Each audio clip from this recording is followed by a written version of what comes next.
Hello ସାଙ୍ଗମାନେ, ଆପଣ ଶୁଣୁଛନ୍ତି ରହସ୍ୟମୟ କାହାଣୀ ଆପଣଙ୍କ ପ୍ରିୟ ଦୀପକ କୁମାରଙ୍କ ସହିତ।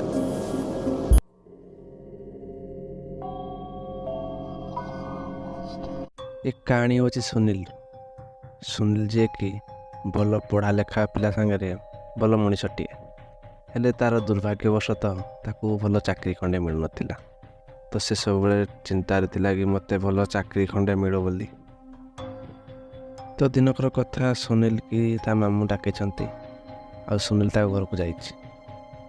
ତ ଏମିତି ମାମୁଁ ଭଣଜା ବୋଲି ବାଟରେ ତା ମାମୁଁ ତାକୁ କହିଛନ୍ତି, ଆରେ ସୁନୀଲ, କ'ଣ ଚାକିରି ପାଇଲୁ? ସୁନୀଲ ମନ ଦୁଃଖ କରିକି କହିଛି କି ନାଇଁ ମାମୁଁ, ମୁଁ ଚାକିରି ଖୋଜୁଛି ହେଲେ ପାଉନି। ତାପରେ ତା ମାମୁଁ ତାକୁ କିଛି ଭାବିକି କହିଲା, ଆରେ ସୁନୀଲ, ତୁ କ'ଣ ଅଟୋ ଚଲେଇ ପାରିବୁ?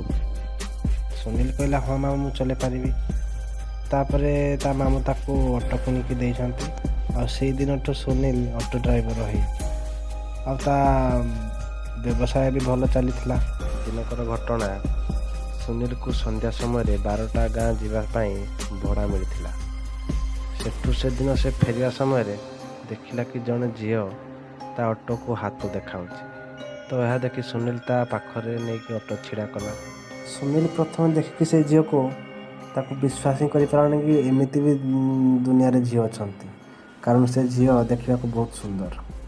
ସୁନୀଲ ଭାବିବା ସମୟରେ ଝିଅଟି କହିଛି, ଆପଣ କ'ଣ ବାଇପାସ୍ ଟିକେ ଯିବେ? ବାଇପାସ୍ ପ୍ରାୟ ସେଇଠୁ 10 ମିନିଟ୍ର ରାସ୍ତା ହେବ।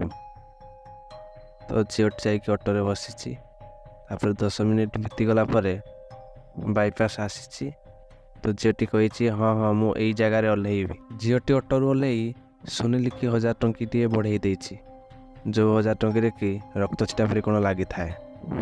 ସୁନୀଲ 1000 ଟଙ୍କାକୁ ଦେଖିକି କହିଛି କି ମୋ ପାଖରେ ତ ଚେଞ୍ଜ ନାହିଁ। ତ ଝିଅଟି କହିଛି, ମୋ ପାଖରେ ବି ଚେଞ୍ଜ ନାହିଁ। ତ ସୁନୀଲ ତାକୁ କହିଛି, ତ କିଛି କଥା ନାହିଁ, ଆପଣ ଯଦି ଆଉ କେବେ ଦେଖା ହେବେ ତ ଦେଇଦେବେ। ସୁନୀଲ ଘରକୁ ଯାଇ ସେ ଝିଅ କଥା ବହୁତ ଭାବିଛି। ତାକୁ ପ୍ରଥମ ଦେଖାରୁ ବି ଭଲ ପାଇଯାଇଥିଲା ସୁନୀଲ, ଆଉ ତା ମନରେ ଗୋଟେ ଭାବନା ଥିଲା କି ସେ ଝିଅ ତାକୁ ଆଉ ଥରେ ଦେଖା ହେଇଯାଉ ବୋଲି। ଆଉ ସେ ଭଗବାନଙ୍କୁ ବହୁତ ପ୍ରାର୍ଥନା କରିଛି କି ପ୍ରଭୁ, ମୋତେ ସେ ଝିଅଟି ଆଉ ଥରେ ମିଳିଯାଉ। ତାପରେ ଦିନେ 2 ଦିନ ବିତିଗଲା। ତାପରେ ସୁନୀଲ କି ସେଇ ଜାଗାକୁ ଆଉ ଥରେ ଭଡ଼ା ମିଳିଥିଲା। ତ ସୁନୀଲ ଭଡ଼ା ସାରି ଆସିବା ସମୟରେ ସେଇ ଝିଅଟି ପୁଣି ଥରେ ହାତ ମାରିଛି।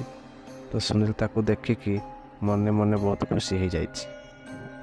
ତ ସୁନୀଲ ଯାଇ ତା ପାଖରେ ଅଟୋ ଛିଡ଼ା କରିଛି ଆଉ ତାକୁ କହିଛି, ମ୍ୟାଡ଼ାମ୍, ଆପଣ ମୋତେ ଚିହ୍ନି ପାଇଲେ? ମୁଁ ଆପଣଙ୍କୁ 2 ଦିନ ପୂର୍ବରୁ ଛାଡ଼ି ଦେଇଥିଲି ବାଇପାସ୍ ପାଖକୁ। ତ ଝିଅଟି କିଛି ଉତ୍ତର ଦେଲାନି। ତାପରେ ସୁନୀଲ କହିଛି, ମ୍ୟାଡ଼ାମ୍, ଆପଣ ମୋତେ 1000 ଟଙ୍କା ଦେଉଥିଲେ, ମୁଁ କିନ୍ତୁ କହିଲି ଆପଣଙ୍କୁ କି ମୋ ପାଖେ ଚେଞ୍ଜ ନାହିଁ, ଆପଣ ଆଉ କେବେ ଦେଇଦେବେ। ତାପରେ ଝିଅଟି ଭାବିକି କହିଲା, ହଁ ମନେ ପଡ଼ିଲା। ତ ସୁନୀଲ ତାକୁ କହିଛି, କ'ଣ ମ୍ୟାଡ଼ାମ୍, ଆପଣ ଆଜି କୁଆଡ଼େ ଯିବେ? ଝିଅଟି କହିଛି, ମୁଁ ସେଇ ବାଇପାସ୍ ଟିକେ ଯିବେ।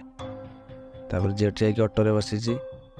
ତାପରେ ସେଠି ପହଞ୍ଚିକି ପୁଣି ଆଉ ଥରେ ସେଇ 1000 ଟଙ୍କିଟିଏ ସେ ଝିଅଟି ବଢ଼େଇ ଦେଇଛି ସୁନୀଲ ପାଖକୁ।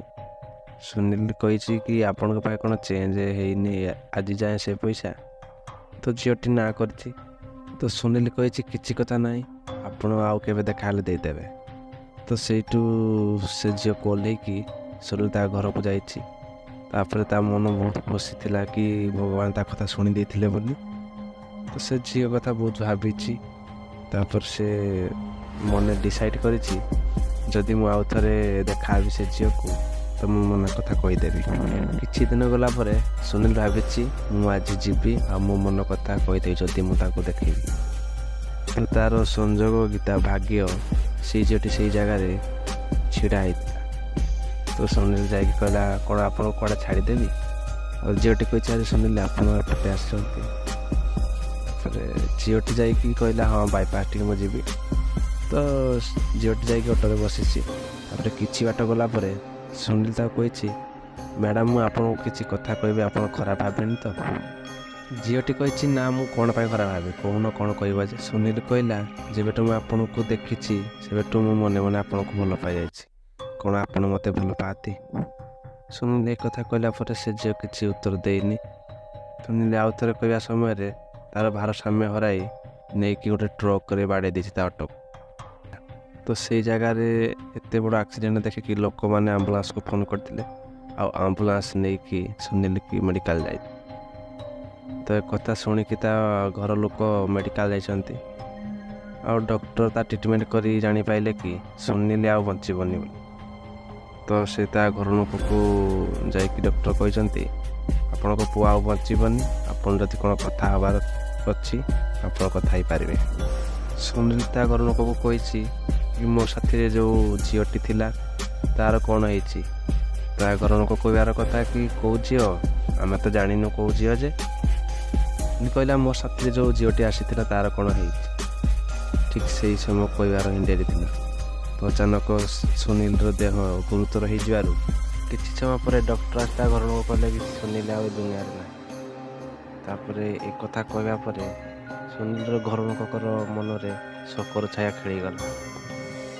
କିଛି ସମୟ ବିତିଗଲା ପରେ ଡକ୍ଟରକୁ ସୁନୀଲ ବାବୁ କହିଛନ୍ତି କି ସୁନୀଲ ଯେଉଁ ଝିଅ କଥା କହୁଥିଲା ସେ କିଏ ଡକ୍ଟର।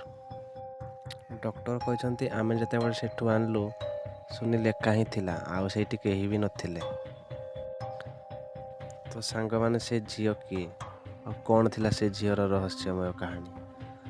ଆପଣ ଯଦି ୟାର ସେକେଣ୍ଡ ଭାଗ ଦେଖିବା ପାଇଁ ଚାହୁଁଛନ୍ତି ଏଇ ଚ୍ୟାନେଲଟିକୁ ଲାଇକ୍, ସେୟାର ଆଣ୍ଡ ସବସ୍କ୍ରାଇବ୍ କରିକି ବେଲ୍ ନୋଟିଫିକେସନକୁ ଅନ୍ କରିଦିଅନ୍ତୁ। ଆଜିର କାହାଣୀ ମୁଁ ଏଇଠି ସାରୁଛି।